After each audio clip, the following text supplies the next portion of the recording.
Dios les bendiga, amados hermanos. Estamos ya listos para iniciar la clase de hoy. Es nuestra clase número 5 de esta material y estamos estudiando la clase homilética básica en nuestro instituto. Entonces, estamos listos ya para empezar y le damos gracias a Dios por este tiempo. Dios ha sido bueno, maravilloso con nosotros por el tiempo que nos da de poder meditar en su palabra y darle gracias. Y vamos a dar gracias a Dios. Padre, de gracias por este tiempo que nos das. Gracias por la oportunidad de presentarnos delante de ti y alabarte, Señor, por lo bueno que eres. Ahora, Señor, pido que bendigas el tiempo. Estaremos, Señor, en este estudio de hoy. Bendice a cada alumno que se conecta, Señor, que los bendigas, que los guardes a donde estén. Y gracias, Señor, por esta oportunidad que nos das de poder estudiar tu palabra. Ayúdanos, Señor, en el nombre de Jesús. Amén. Vamos a iniciar entonces con la clase de hoy. Hoy nos corresponde ver acerca de los sermones expositivos. Y vamos a hablar acerca de los sermones expositivos. Se le llama a este tipo de sermón porque se toma de un pasaje largo de la Biblia, ¿verdad? Entonces, los antiguos le llamaban a esos sermones homilías. De ahí es donde viene la palabra homilética, que se aplica a este arte de preparar sermones religiosos. De ahí donde proviene la palabra homilética, de la palabra homilías, que así le llamaban a estos sermones que preparaban los antiguos padres de la iglesia de un texto largo de la Biblia. Los sermones expositivos pueden estar basados sobre un capítulo de la Biblia, una historia o parábola, y puede estar basado en varias de en estas maneras. Um, Bienvenido, hermano César. Uh, entonces, vamos a iniciar, como dije, con los sermones expositivos. Y ya dije que a los sermones expositivos se toman de un pasaje largo de la Biblia. Tal vez ya no solo tiene limitantes a un pasaje, y a estos los antiguos los antiguos padres de la fe le llamaban homilías, y de ahí viene esa palabra homilética, ese arte de preparar los sermones. Y estos pueden estar basados, estos sermones positivos pueden estar basados en una historia completa o una parábola o parte de un capítulo, o dentro de un pensamiento especial, dentro de un capítulo, una serie de versículos con un pensamiento común. Ahora, tomar todo un capítulo de la Biblia para un sermón, solo para seguir la división de capítulos, a veces no es recomendable. Hay capítulos que sirven para eso, para ese propósito, porque tienen una unidad de mensaje, pero hay otros que no. Hay otros que tienen varios mensajes adentro de él. Y si usáramos ese tipo, usáramos el capítulo completo, um, estaríamos teniendo problemas, ¿verdad? Um, sería problemático para nosotros, ¿verdad? Eh, tener un texto de la Biblia, ¿verdad? Con diferentes temas y nos hace una gran ensalada, ¿verdad? Que después no vamos a entender ni qué es lo que vamos a hablar, ¿verdad? Y el predicador, cuando da un sermón muy largo, corre el riesgo que por ese montón de cosas y temas que va a hablar, uh, podría quitar el deseo de los oyentes. Pero solamente cuando estamos haciendo un estudio, una serie de estudios bíblicos, en los cuales vengan comentando algún libro de la Biblia, o ahí sí podríamos usar capítulos, cuando es una serie. Pero si solo vamos a hacer referencia o es un sermón para cierta ocasión, no vamos, ¿para qué vamos a agarrar todo un capítulo? Es más complicado así. Ah, también a veces, pues el predicador al utilizar todo el capítulo puede abusar aquel grupo de textos para desarrollar un asunto. Hay un tema general con subtemas y esto nos ayuda en los sermones expositivos. Son muy buenos los sermones expositivos, pero pues tienen su ocasión y tienen su lugar que se pueden usar también, ¿verdad? Am, digamos, a veces también usar sermones expositivos es bien complicado en las epístolas de Pedro y de Juan. Es complicado usar en esas cartas, porque en un pequeño porción de la Biblia hay un montón de temas de las cuales el escritor de la carta habló. Entonces, es complicado hacer un tema en base a esto, de ese tipo de temas de desarrollo de sermones expositivos en esos dos libros. Es un poco complicado, pero lo mejor es agrupar los textos que presentan la misma relación entre ellos por palabras o por ideas comunes. Ya lo vamos a ver más adelante esto. Uh, también existen capítulos de la Biblia que nos ofrecen material para un sermón. Entonces, hay que ver en base al tema y en base al sermón, en base al tiempo que tenemos y si vamos a desarrollar una serie de estudios, pues es fácil agarrar varios temas, subtemas dentro de un tema principal de un capítulo. Pero para predicar una vez y hacerles una mezcla a los oyentes es bien tedioso y aburrido para muchos. Entonces, solo para que lo tome en cuenta, ¿va? Que tome en cuenta eso, tener el cuidado. Uh, Hoy vamos a ver lo que son los sermones narrativos. Ya hablamos un poquito de lo que es expositivo y esta es una manera de hacerlo expositivo. La mayor parte de los sermones expositivos suelen basarse sobre historias bíblicas, parábolas o textos largos. Lo primero que tiene que hacer el predicador para preparar un sermón de este tipo es leer el relato de todo el pasaje con mucha atención y va a ir anotando puntos principales y hechos que interesan y que contengan aplicación práctica. No todo dentro del versículo tiene aplicación práctica. Va a ir anotando lo que sea práctico. De ahí, ¿cómo encontrar lo práctico? Formule preguntas relacionadas con el hecho, como por ejemplo, ¿por qué pronunció Jesús esta parábola? Probablemente lo va a encontrar en el contexto de ese texto. ¿Va? Va a encontrar la respuesta de esa pregunta.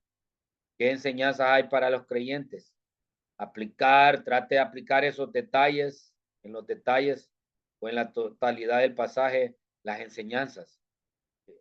Pues ya dijimos que el propósito siempre de un sermón es llevar un sentido práctico y llevar a los oyentes a un encuentro con Dios y ser reprendidos por la palabra, porque la palabra es la que reprende, palabra de Dios.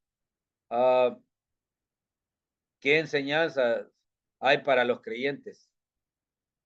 Trate de aplicar primero trate de aplicarlo en los detalles o en la totalidad del mensaje, pero también trate de aplicarlo a su propia vida.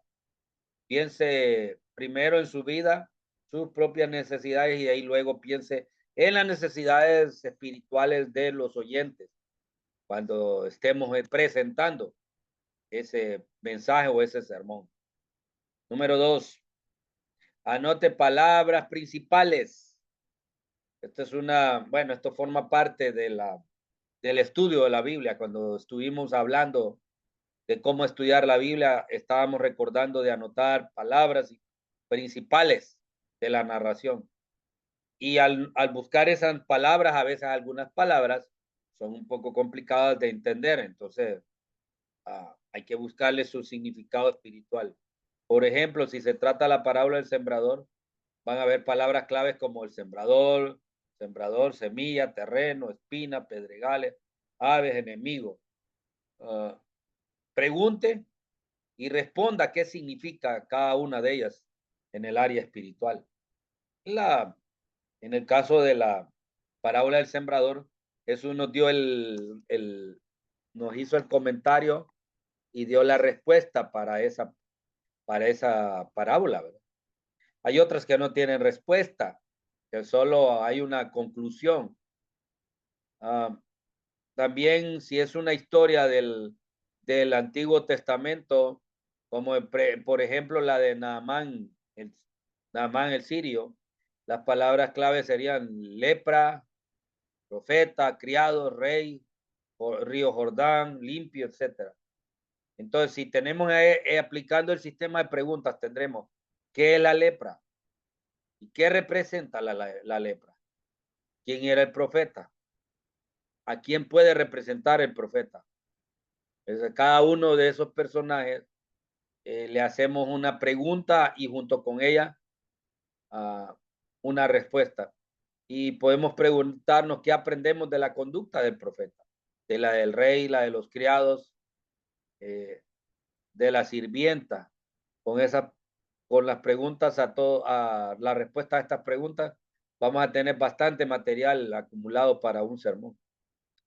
Pero todavía va a estar desordenado. Y antes de entrar a esa aplicación del sermón, vamos a preferir la historia en un lenguaje vivo y dramático, sobre todo si en la congregación existen personas que no han oído esa historia. Entonces, cuando aplicamos el texto y lo narramos, porque si es narrativo, si es una historia o es una parábola, es un hecho narrativo. Entonces, pues, lo narramos como un hecho, como contador de historia, pero con un lenguaje florido, llamativo, que la gente lo pueda entender en su idioma. Uh, de ahí, al explicar la historia, puntualizo los detalles sobre los cuales quiere basar aplicaciones espirituales. Primero, vamos a hablar de la lepra. ¿Qué característica tenía la lepra? En ese tiempo era incurable. Y hacer una relación entre lo incurable que era la lepra con el pecado, que es incurable por sí mismo. Y el error de Naamán acudiendo a una alta recomendación, pues ello le va a servir para combatir la mediación de los santos. Se va donde el profeta y le dice, le manda a decir que él quiere ser sano y él ni siquiera lo atiende, sino que anda y le dice, vaya que se meta al río Jordán 7 veces, zambulla ahí. Y no era un río muy limpio, que digamos. Entonces, le dieron una sencilla método de curación. Entonces, es tan sencillo y dijo que no tengo que hacer nada más. Podemos hacer una referencia a lo sencillo que es poner su fe en el Señor. Es tan fácil ser salvo que pone su fe en Jesús y entonces la persona siempre va a preguntar, pero ¿por qué? Solo eso es necesario. No tengo que hacer algo más. Siempre el ser humano cree que debe hacer algo por él. Entonces, pero mientras está narrando, resista la tentación de explicar la aplicación mientras cuenta la historia. O sea, solo nárrela y haga no ponga la aplicación directa. Vamos a usar este método en el error de Naamán, en el libro de Segunda de Reyes, capítulo 5. Ya sabemos quién era Naamán. Vamos a ver ahí en el Segunda de Reyes, capítulo 5.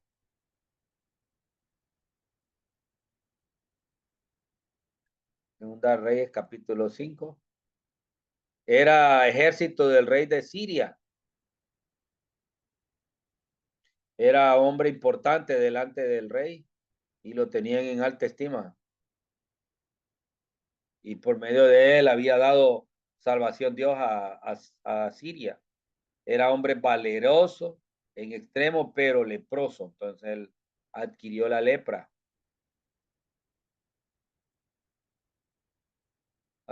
Dice que cuenta la historia que a bandas armadas habían llevado cautivo de la tierra de Israel una muchacha, la cual servía a la mujer de Naamán, servía ahí en la casa. Y ella le dijo a la señora, si rogase mi señora al profeta que está en Samaria, él lo sanaría de su lepra.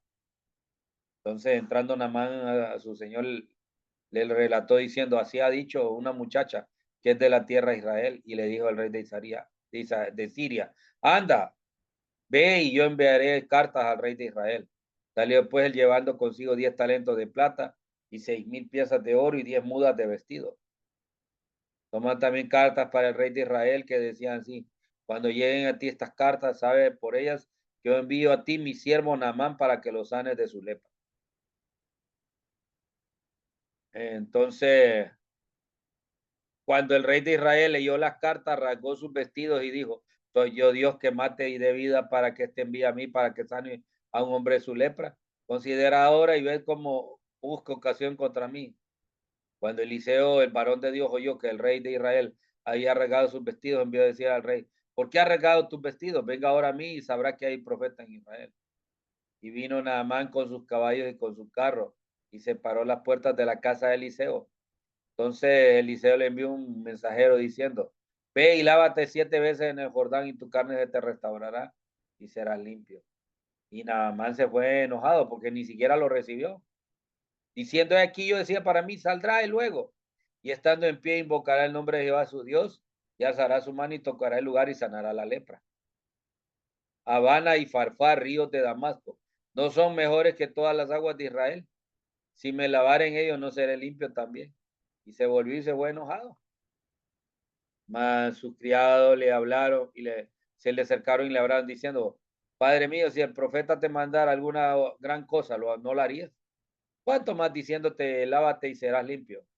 Él entonces descendió y se zambulló 7 veces en el Jordán, conforme a la palabra del varón de Dios, y su carne se volvió como la de un niño y quedó limpio. Entonces ahí está la historia.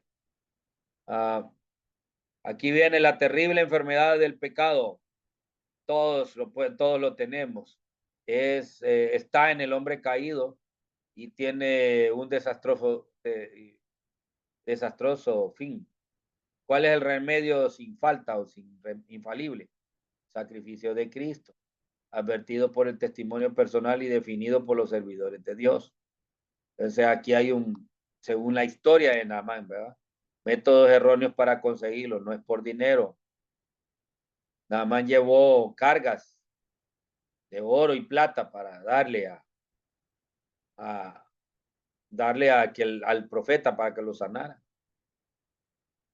Y dice, definido por los servidores de Dios. De ahí había un remedio y los servidores lo definió el servidor. Pero habían métodos erróneos para conseguirlo. Él pensó que por dinero o porque era alguien importante también, por influencia. En el caso, Habana y Farfar eran los dos ríos de Damasco. Y él preguntó, ¿no están esos dos ríos, son mejores que el río Jordán? Y podemos hacer una comparación con las religiones del mundo. La gente cree que puede ser algo y que son buenos delante de Dios. Entonces, hacemos ese otro referencia, ¿verdad? Método indispensable. Primero, escuchar el mensaje. Le dijo el siervo, si te hubiera pedido otra cosa, lo hubieras hecho. Una cosa más grande. Sí, pues sí lo hubiera hecho. Entonces él creyó y fue y se zambulló. No hubo tuvo que obedecer sin ninguna excusa, ¿verdad? Aunque haya excusa de nosotros, hay que obedecerlo sin excusa y no a medias, no a donde yo quiero y como yo quiero. Él quería en otros ríos, pero era en ese río Jordán donde debía ser sano. Entonces no debe haber excusa y debe ser completo como Dios lo pide, no a la manera mía, perdón, sino con la manera que Dios lo pide. Se puede hacer también sermones expositivos yendo directamente a la aplicación del hecho sin referir a la historia. Y este método es muy importante y muy recomendable cuando el tiempo es muy limitado y se está hablando exclusivamente a creyentes que conocen muy bien esa historia. Pero el primer método es más recomendable si el predicador es un buen narrador y sabe poner colorido la historia, refiriendo detalles que no están en la narración bíblica que pudieron ocurrir con toda probabilidad. No vamos a inventar, no es que vamos a inventar cosas, es que hay cosas que el texto no lo dice literalmente, pero que podemos sacar la conjetura de que es cierto que eso sucedió así. Ah, el autor tuvo el privilegio de oír, el autor de ese libro, Samuel Vila, escuchó al doctor Billy Graham predicar en Winona Lake ante unas 20,000 personas. La mayoría de ellas eran cristianas y todo el mundo conocía la famosa historia de Daniel en el foso de los leones. Y el gran orador pintó con tan vivos colores el desespero del rey, accionando con las dos manos y cogiéndose con ella la cabeza, en contraste con la tranquilidad de Daniel. Entonces, él hizo ese contraste. Esa narrativa la puso de una manera que los oyentes la podían escuchar y disfrutar de una mejor manera. La podía disfrutar, ¿verdad? Es, es tremendo. La podía disfrutar de una buena manera ahí, ¿verdad? Ahora, dice que una vez que él puso ese contraste, contó la historia y Daniel suponía escogiendo al león más gordo y haciéndolo acostar para reclinar su cabeza sobre el mismo como almohada. Todos los deleitamos, dice, escuchando una historia que era conocida como si fuera nueva. Lo más admirable del caso es que supo componer el sermón de tal forma, sin forzar aplicaciones de la historia. Contenía un claro mensaje evangelístico. Y él cuando hizo el llamado final, unas 300 personas vinieron a la plataforma, muchas de ellas llorando para testificar su profesión de fe por Cristo.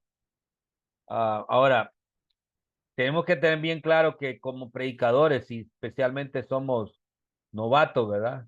Predicadores novatos, sin mucha experiencia, debemos tener cuidado de no forzar la imaginación y pintar una historia con colores extraños, de cosas que ni por cerca, ¿verdad? Existían en ese tiempo y no pudieron haber sucedido en la historia original. Ah, Hay que evitar describir a Noé como lo hizo cierto predicador a la puerta del arca leyendo la Biblia. No lo dice la Biblia. He aquí otro bosquejo sintético de un sermón. Aquí hay otro bosquejo. El ejemplo 2. Está hablando del rico publicano. Lucas 19:9. Vamos a ver qué dice Lucas 19:9.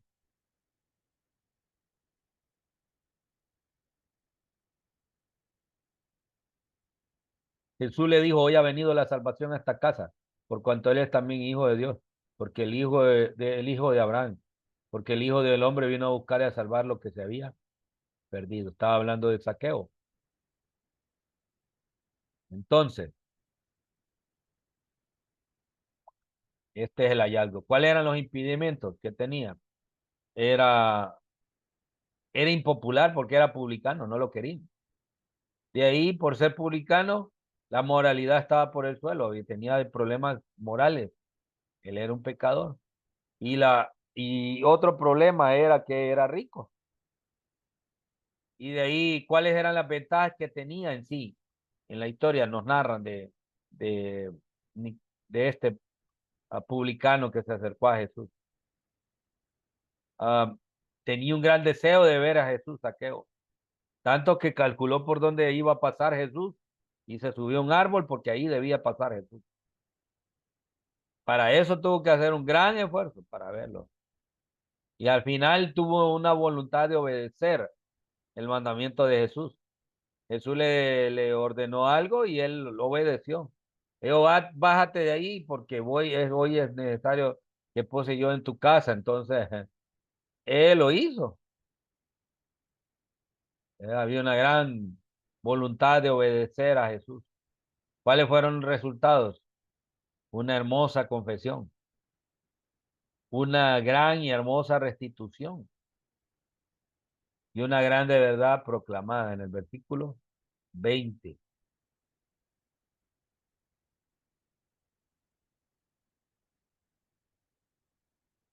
Vamos a ver ahí en el versículo 20.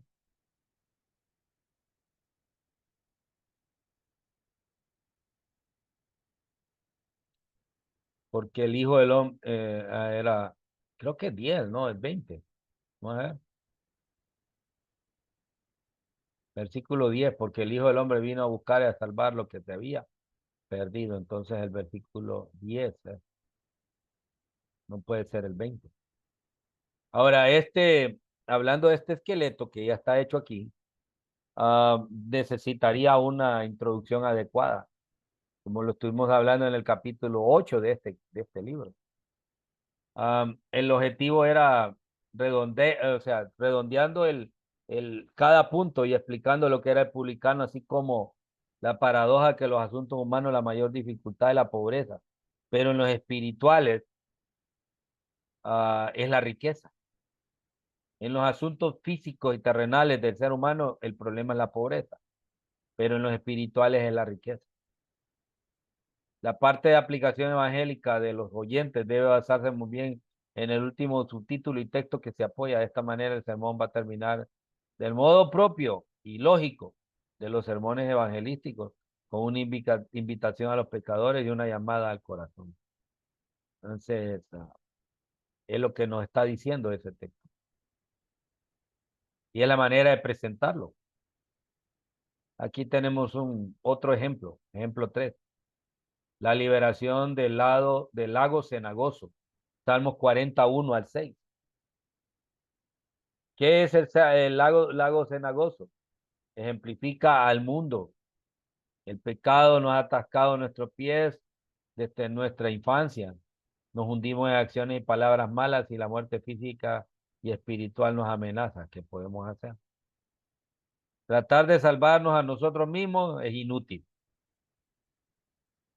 ¿Qué deberíamos de hacer? Exclamar al que puede salvarnos. Lo dice el salmista. Oyó mi clamor. 2. El Cristo es el Salvador poderoso que levanta al caído. La encarnación del verbo es Dios inclinándose, bajándose para acercarse al pecador. Entonces, Él levanta al caído. Estamos hablando del Salmo 40. De ahí su salvación es firme y segura.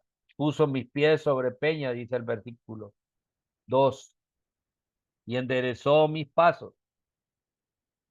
Entonces, cambió mi futuro, cambió mis pasos. Ahora estoy firme sobre la roca.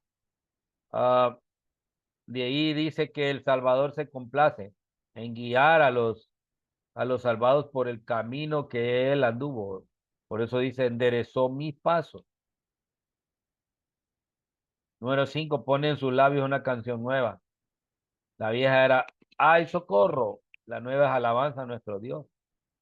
Como lo dice Apocalipsis 5:9. Ah, ¿cuál es este proceso de la salvación? Y dice, verán esto muchos y temerán y esperarán en Jehová. Ese es el resultado. Cuando personas ven a otros que nadie daba nada por ellos y que es transformada su vida, ven la diferencia.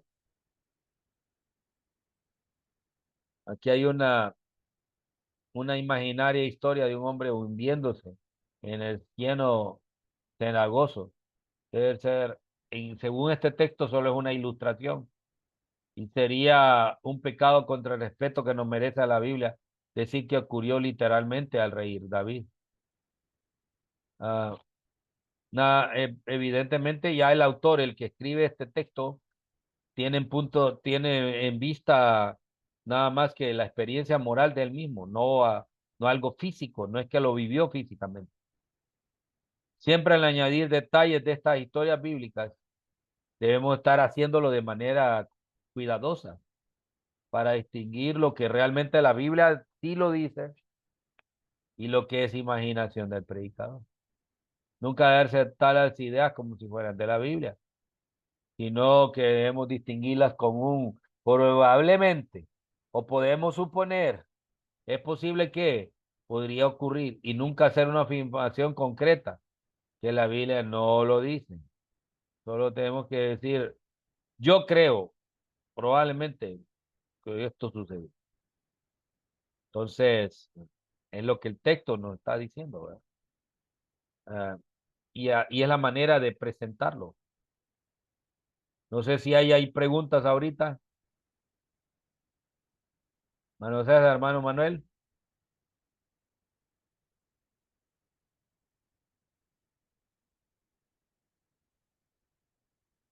No, se me perdieron. ¿Están ahí?